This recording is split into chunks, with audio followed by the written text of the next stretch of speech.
दोस्तों, सीरियल रिश्ता क्या कहलाता है कि आज रात के एपिसोड में आपको दिखाया जाएगा कि कार्तिक अच्छू को लेकर गार्डन में बैठा होता है। तभी फिर वहाँ पर मनीष आते हैं। मनीष कार्तिक से कहते हैं कि कार्तिक, तुम कल से आए हो लेकिन कुछ बात नहीं की है। तुम ठीक तो हो ना? और उस लड़की से बात हुई जिसे कैरो अपनी माँ समझ बैठा था। लेकिन फिर कार्तिक इसके लिए मना कर देता है और वो मनीष को कुछ नहीं बताता और वहाँ से उठकर चला जाता है। कार्तिक मन में सोचने लगता है कि क्या बताऊँ मैं आपको, अगर बताऊँगा तो आप भी हैरान हो जाएंगे मेरी तरह।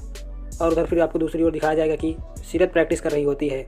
तभी उसे अचानक से कार्तिक की याद आ जाती है और वो सोचने लगती है कि मैं उस शख्स के बारे में इतना क्यों सोच रही हूँ। इतने में वहाँ पर सीरत का दोस्त फार्म लेकर आ जाता है और सीरत उस फार्म पर साइन करते हुए अपने दोस्त से कहती है कि मुझे मोड़ी को छोड़कर जाने का मन नहीं कर रहा है, मुझे उनकी हर पल चिंता लगी रहती है।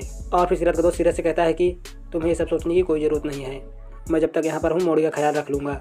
और उधर दूसरी ओर आपको दिखाया जाएगा कि रिया सुरेखा के पास आती है और कहती है कि बुआ, मुझे भी नायरा जैसे कचौड़ी बनाना सीखना है। और फिर तभी वहाँ पर गायु आ जाती है और वो रिया से कहती है कि इसकी कोई ज़रूरत नहीं है। नायरा के पति और उसके बच्चों को उसी के हाथ की कचौड़ी खाने की आदत है, उसके टेस्ट को बदलने की कोशिश मत करो, और जब नायरा आएगी तो वही बनाएगी। और फिर गायु यह कहकर चली जाती है। तो फिर सोना रिया से माफ़ी मांगती हैं। वो कहती हैं कभी कभार गायु ऐसी बात करती है क्योंकि वो अपनी बहन को मिस कर रही है। और फिर इसके बाद आपको इधर दिखाया जाएगा कि सीरत उधरपुर जाने की तैयारी कर रही होती है। तभी वहाँ पर मोड़ी आती हैं और मोड़ी के डर से सीरत अपना बैग बाहर फेंक देती है। तो वहीं दूसरी तरफ कैरो के लिए रिया कचौड़ियाँ भेजती है। तो फिर तभी वहाँ पर वंश आ जाता है और वो कैरो से कचौड़ी खाने के लिए कहता है, लेकिन कैरो कचौड़ी खाने से मना कर देता है। और फिर इसके बाद वंश सारी कचौड़ी खा जाता है। और जब फिर रिया अगर देखती है तो उसे लगता है कि सारी कचौड़ी कैरो और कार्तिक ने खाई है और वो बहुत ज़्यादा खुश हो जाती है। और वो कार्तिक से पूछती है कचौड़ी कैसी लगी। तो कार्तिक किसी से बात कर रहा होता है, वो कहता है कि यह अच्छी लगी।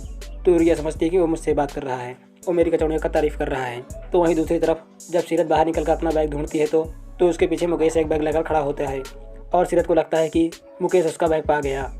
इतने में वहाँ पर उसका दोस्त रोहन आ जाता है जो इशारे से सीरत को बताता है कि तेरा बैग मेरे पास है।